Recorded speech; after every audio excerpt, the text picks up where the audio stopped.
But now on Radio 4, Jolyn Jenkins returns with a new series of Out of the Ordinary. This week he investigates the underground market in human sperm. I have 3 little boys and I'm obviously 35 now, and I thought, well, I'm not in a relationship. So, this is Annie. She lives outside Glasgow. Life hasn't been easy for her. She has no job and one of her children is disabled. All the same. Yeah, I wanted another child, even though I only had one 6 months ago. But we're not getting any younger nowadays. I mean, I'll be 36 next year. So I typed it in Facebook. So you typed sperm donor? Yeah, I typed in sperm donor and it came up as various websites. Yeah. And what you do is you just click on what you want to join. Did you ever think of going to a clinic? No. Why not? I don't have the funding for a clinic. It's not something that's ever crossed my mind. If there's one thing you'd think there wouldn't be a shortage of, it's sperm.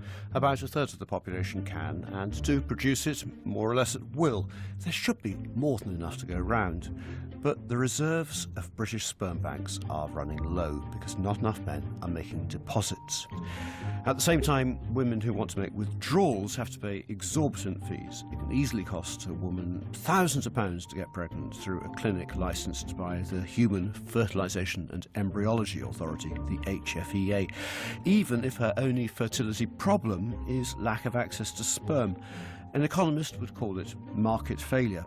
So women like Annie, it's not her real name by the way, are going online to find sperm where it's cheap or free. There is a lot of donors on the site that do not charge recipients, but there is some that makes a living out of it. The going rate is £50 a time. If you accept straight sex, they don't charge. At the end of the day, it's down to the recipient. If the recipient is happy with doing full sex with a complete stranger, then that's up to them. Obviously the donors are aware how desperate some females are. What can you do to make sure that they don't have any genetic problems or a bad family medical history or indeed a sexually transmitted disease? What can you do? There's not a lot you can do because you can only go on what the donor information is supplied to you. So does that worry you? It is worrying.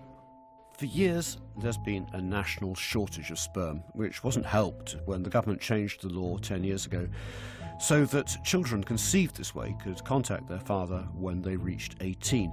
In any case, being an official sperm donor is a pretty thankless task.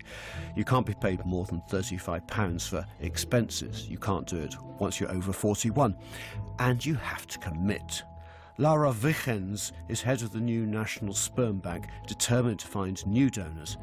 But she knows it's a tough sell. You have to go to a clinic twice a week for a period of 3 to 4 months, and you have to abstain from sexual intercourse and masturbation and reduce your alcohol intake, which is enough to put quite a few men off. So you have to do it twice a week, and you have to abstain for how long before? 2 or 3 days before. So yes, you're absolutely right. If you with the calculations, we are effectively asking healthy men in the prime of their life to take care of how often they have intercourse or masturbate, which is a difficult thing to ask. It would be hard to be in a relationship while you were doing that, wouldn't it? Quite a few men are single, but it is true that it needs to be something that your partner is involved in as well, and that makes it difficult. It's like the old Groucho Marx joke. Any man who a woman might want as a sperm donor is pretty much ineligible to do it. And while the official system is tightly regulated, the unofficial one isn't regulated at all. It's illegal to sell sperm, but no one seems interested in enforcing the law. It's a subculture with its own jargon. AI is, of course, artificial insemination. NI is natural insemination, i.e. sex. And PI is partial insemination. And you can work that one out for yourself. The donor that I'm using, we're currently on my 3rd cycle, which will be this month. It's not happened so far. He is obviously in his 30s as well. He comes under a false identity on Facebook as well. And how is he donating? He donates just normal sex, full sex. Is he donating to other women? He doesn't, he only donates AI, but he charges. She told me about another donor who she wasn't so happy with. He emailed me through Messenger on Facebook asking if I required a donor. We started talking. He had no picture on his profile. He then came down the route of, well, I need naked pictures Of me. He needs. Why? It was the only way that he could get off on donating. I didn't entertain him. He kept harassing me. I then made it public on one of the sites. I disclosed his identity, made it public, where it eventually came out that he had harassed quite a few females on the site. I've heard about women that have met him and how abusive he's been, but mainly he tends to pose online, requesting naked pictures, becomes abusive, threatens to expose your details to other donors if you don't play ball. I joined one of the sperm donation Facebook groups and found lots of women with complaints like this who were happy to chat to me by email but not to give a recorded interview. And when I joined other groups using my own name and identifying myself as a journalist, I found myself banned when I tried to contact donors. Then I got a mysterious anonymous message from someone who described herself as an independent researcher and said she had seminal findings, which made me laugh. This turned out to be Claire McCoyd, a sociologist who went undercover in the sperm donation world and is now writing a book on her findings. I've met 28 sperm donors in total, and that was under the guise of a woman wishing to conceive. And I had strict criteria for meeting those men, and the criteria was that they had to be AI donors or prepared to donate by artificial insemination. And what I found was that out of those 28 men, only 4 were prepared in the end to do AI. The rest either wanted some sort of payment or they wanted sexual gratification, whether that be sexual intercourse or sexual contact. The process starts very insidiously. It starts through sexual grooming online by chat and often then by telephone. So it would seem that the process that we associate with the sexual grooming of children is also happening with women. And in that regard, the sperm donor seems to try and obtain the trust of the woman who's trying to conceive. They know which buttons to press, they know how to gain trust, and then very insidiously they will make suggestions that natural insemination, which is NI, or PI, which is partial insemination of the penis, is much more conducive to pregnancy than artificial insemination. When I met these men in public, in cafes, in restaurants, in coffee shops, 2 of those men then proceeded to ask for payment. One wanted £50, another one wanted £125. The exchange was then quite unpleasant with them leaving. I then had approximately another 5 men during this public meeting requesting sex, or NI, over tea or coffee. The rest of the men, they came across as charming, as pleasant, as kind, very articulate, and there was no suggestion of NI during that public meeting. It was only once we met in private in a hotel room that they upped their ante in terms of them pressurising for NI or making overt sexual suggestions or even trying to touch. I had one sperm donor place his hand on a hotel door to try and prevent me from leaving. That was quite a scary experience. The fact that some men are trading sperm for sex or money is sordid, but it's unsurprising. Men have got it, women want it, and the official route is financially impossible if you're poor. And there's nothing illegal about offering sperm in return for sex. What interested me more were the men who don't charge or want sex. What's in it for them? A lot of donors now will ask for photos of the recipients, and if they think they're ugly, they won't help. Simple as. Why do you think that's happening? According to the person that's helping me, that I discussed with last night, he said he's not prepared to give his genes to an ugly woman. And why would you want your child to be born to someone that's ugly? It's a supplier's market, so I suppose they can choose. They can pick and choose. There's a lot of females on the site who really, really want to be a mum. There was one man whose name cropped up all the time. Upton North is on the sites. He is a regular donor who advertises on a daily basis. He suddenly appeared from nowhere and he's built up a reputation very, very quickly. He's at the top of the league, literally.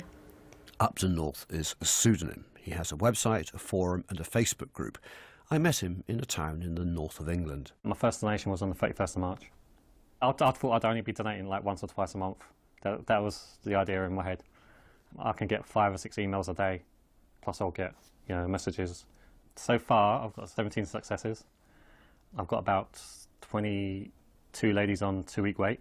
Meaning 2 weeks before they discover whether they are? Yeah. Another 22? Yeah. I've got the best success rate of all the learners, totally. And that's experienced donors, guys that have been doing it 8 or 10 years. How do you know? I'm getting success bet every 10 days. And that's even against guys that are donating more than me. How many times a day? What's the most you've done in a day? In a 24-hour period, 5 times. And twice in an hour as well. And the second time's worked. But the quality must be going down. The motility goes up. Do the recipients mind that they're getting the second pressing? I've only done that twice. The first time it worked. That was my fault, because I was supposed to donate to them on a Wednesday and I got my days mixed up. How far are you willing to travel? Probably in the region of about 50 miles. But I get recipients coming to me. They're called spam tourists. So you meet them in a hotel, because then, especially if they're a couple, then it's a weekend away for them. I'm still not sure why. I'm not sure why you want to do it so much, though. I like helping people. I like meeting new people. I like hearing their stories, and I also like problem solving, because I'm quite an altruistic person. Upton isn't doing it for sex or money. He's good looking. He says he doesn't find it hard to attract women, and I believe him. But the more we spoke, the harder he was to fathom. He already has 9 children, and he seems to take pride in his sperm's power. It seems to be able to get women pregnant even when they're using contraception. My first one, she was on the pill. The second one, she was on the mini pill and breastfeeding, which is supposed to inhibit ovulation. Third one, thought she couldn't have children, and she was on the pill. Fourth one, thought she couldn't have children. Fifth one was on the pill. Sixth one had just had the implant out, and she caught it straight away, but she hadn't told me she had the implant out, and the rest we were trying for. I can remember every single conception moment, because they feel different than all the rest of it.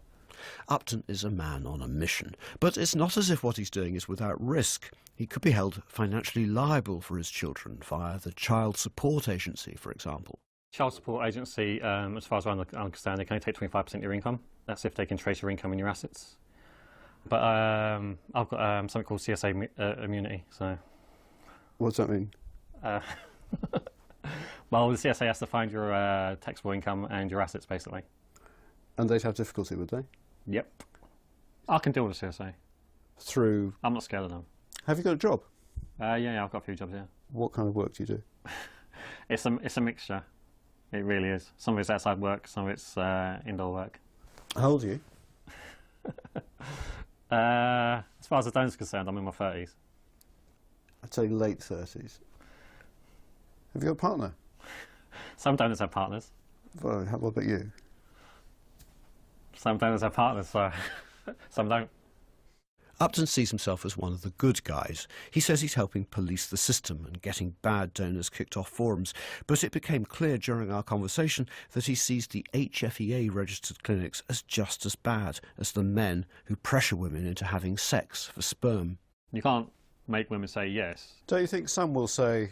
Because, you know there is a shortage of donors, isn't there? Don't you think? Yeah, but likewise, infertility clinics could say, right, we're putting the price up to £5,000. To me, that's a form of abuse. There's absolutely zero reason why it should cost so much. But a bloke who wants to do it so he can have sex, that is sort of abusive as well, isn't it? Not if the woman wants sex. But I'm saying if she doesn't really, but she feels she has to because that's the only way to get it. But generally women will say no. But I suspect that there's a lot of desperation out there, and I think some women might go to, quite some lengths to get pregnant, even if it meant sleeping with someone they didn't want to. Yeah, or even finding £5,000 of money that they haven't got. So a man who takes advantage of that... Or a fertility clinic. But that wouldn't excuse a man doing it, would it? Or a fertility clinic. So you think they're kind of morally equivalent? They're in the same league. Do you see yourself as in competition with the clinics then? Yes, yeah. I do personally, yeah. Yeah, I'm the kind of person that likes to fight for the small guy and win, and I usually do. So I can defeat greater powers and stuff, like if that's what I want to do. And so it's a crusade. You can, yeah, if you call it that, if you want. That's part of the reason why I'm still doing it. Like, yeah. Would you like to put them out of business then? I think they shouldn't be charging what they charge. They're just playing on women and couples that are desperate for children and just charge them silly money, and they're not really putting the effort in. don't take this the wrong way, but they might be more expert than you. My success rates compared to their success rates. On his website, Upton says he's been in all the national newspapers. Not for sperm donation, though, but for something else, which he calls membership of a subculture. He eventually revealed that long ago he was involved in low-level criminality. I'm not going to be more specific. And he admits that he loves hidden worlds, taking risks, and the thrill of beating the system. But there was one more thing that gave a clue to his motives. As soon as the mine drops off, that's cool with me. Or if, you know, or if I have a son that wants to take up the baton or whatever, that's cool as well. Like, you know. Your son? Well, that's who you would want to take on your baton, wouldn't it? So are you waiting for a son? I've got sons already. Are you hoping one of them might do it? Yeah, if they want to, you know, just like Dave Beckham, if one of these sons wants to become a footballer, that's fair enough. If another wants to become an actor, that's cool as well. I took a minute to process this. He's not just saying that he wants his son to take on the family business, but that his son is the only person who could take on the business, because only his son has the genes. And I started to see how important genetics are for some of these men. I do things to help optimise how many genes I do have. Like there are some donors there, they don't realise if they're going for like having a lot of genes in there. Like there's one guy, he's got a lot. But I was saying to him, like, have you created many siblings? And he's like, actually no, I haven't. And I was saying to him, you do know like only children have less children than people that have got siblings. He's going, I didn't know that. I think you should know that. Like. You know, so he's thinking he's getting this mad high number, but all he's doing is creating a lot of only children who won't have children themselves, or they'll only have an only child themselves. It seems that some men are consciously engaged in a Darwinian competition to get their genes out there. There are even some whose main priority is to pass on the genes of their particular race. I met another prolific donor in a West Midlands pub. He's in his 60s, although he tells women he's 51. He used to donate through HFEA-registered clinics until he became too old. Then the internet came along and he's never looked back. He has 4 grown-up children with his wife, and she has no idea about any of his donations. At his request, we've used an actor to speak his words. I asked him what motivated him to donate. Simply to pass on my genes. I want lots of mini-me's all over the world because, you know, I like to consider myself fairly intelligent, quite a successful human being. How many have you fathered? At the moment, I think it's 27 that are born, and I've now got 9 current ongoing pregnancies. How often are you donating? I'm donating about 10 times a month, yeah, to 10 different women. Is that a self-imposed limit? No, I'm guilty of taking on far too many, to be honest. It is a bit like stamp collecting, really. I devote 3 or 4 hours a day to it. How? By travelling out to do it, or by arranging, doing my spreadsheets, arranging my photo albums, sending out flyers to any potential recipients, seeing if anybody else wants me out there. What kind of contact do you try to keep with them? It's mainly emails, photographs and updates, regular updates. Do you ask for that? Do you demand that? Yes, I do insist on it, yeah. So what do you say exactly? I want you to stay in regular contact throughout the pregnancy. I want to know when you're having your scans and how things are going. I like to know when you've had your 20-week scan, whether it's a boy or a girl. And afterwards I want photographs of the baby and updates typically 3-4 times a year. Forever? Forever, yeah. Why? It's my reward, really, for all the work I'm doing. Do they do this? Do they keep in touch? Do they send you photos? No, some of them definitely break their promises. I've had 4 or 5 what they call sperm jackers. They've used your sperm, then they've become pregnant, then they've cut all contact, see. Changed their mobile phone number. I've even had some of them move house to make sure that they can't be traced. So they were always going to dump me as soon as they became pregnant. That's how you feel about it, is that you've been dumped? Dumped, yeah, of course. What about the fact that there's going to be a lot of children in roughly the same area who are all siblings? They're quite well spread out, actually. On the very few occasions when they've been literally a few streets apart, I do actually tell the mothers, your son or daughter's actually got a brother or sister in this street. Just make sure they don't develop a friendship that leads to a relationship in later life. Do you think you can carry on managing this indefinitely? Yeah, it's very simple. I've got my spreadsheet with all my things. Is there any kind of excitement in this for you? This kind of slightly cloak and dagger undercover? Yeah, you've got to be pretty good, pretty furtive to keep it all a secret, obviously from your own family. There's a great excitement in meeting this woman and saying, in 2 weeks, you could be pregnant, you know. It seems to me there might be a kind of sexual excitement in it. Is there? I've always had a fascination for pregnancy and reproduction, to be honest. It's quite an extreme fascination.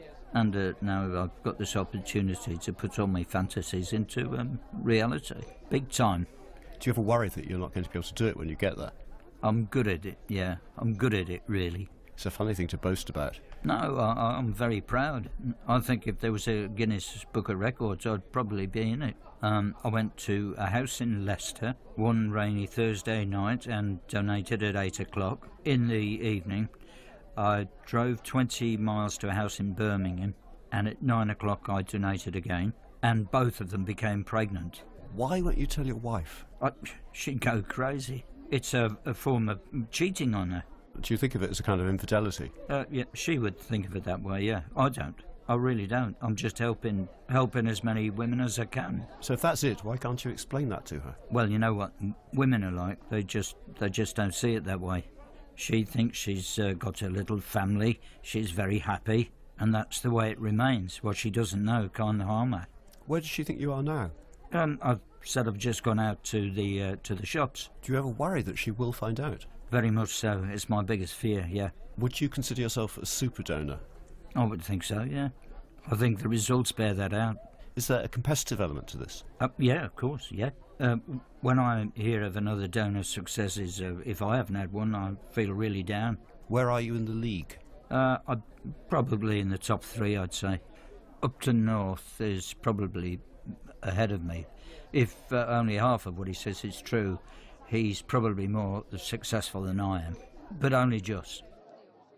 Of course, there is a problem with these self-styled super donors. The HFEA only allows men who donate officially to father 10 sets of siblings, although few get anywhere near that number. But the limit exists, so we don't end up with an awful lot of half-siblings who accidentally end up having children with each other. With super donors, there's no limit, and so the risk increases. I went back to Upton North. The recipients know what I look like. You know, they've got quite a fair amount of details about me. You know, it's very easy to check at their end, you know, if one of their children in a few years' time is dating someone else. How are they going to check that? Who's going to check? Well, the parents could check. The actual donor children themselves can check. How? You know, because they know what I look like. Just based on looks? Their looks. So you're relying on your looks to stop this? Well, I've got children already, and I know what they look like. They've got quite strong features. You know, I'm quite sure. Right. So that is part of it, yeah. But that's not enough to stop them. No, it's not enough. But I'm in contact with recipients. Well, that relies on you keeping tabs on everybody indefinitely, doesn't it? Yeah, that's part of it, yeah. Upton North leads a complicated life. Not all of his children know about the other ones. And from social media, it does seem as if there is at least one woman who thinks of him as her partner. She even phoned him while I was there. What's your partner think of all this? Do I have a partner? Yeah. I'm not sure that I do. I'm sure you do. You're not denying that you have one. I'm not admitting that I have a partner. See, I would be terrified of this. Do I look terrified? No, you don't, but this is what makes you a fascinating character to me. I think you're leading this kind of, this double life, triple life, maybe? Yeah, probably. Yeah. And you're just hoping it's all going to work out. But your life could just implode, couldn't it? Yeah, I can deal with implosion. Do you ever play through in your head the scenario where somebody you really don't want to finds out? Yeah. But you really? And what happens?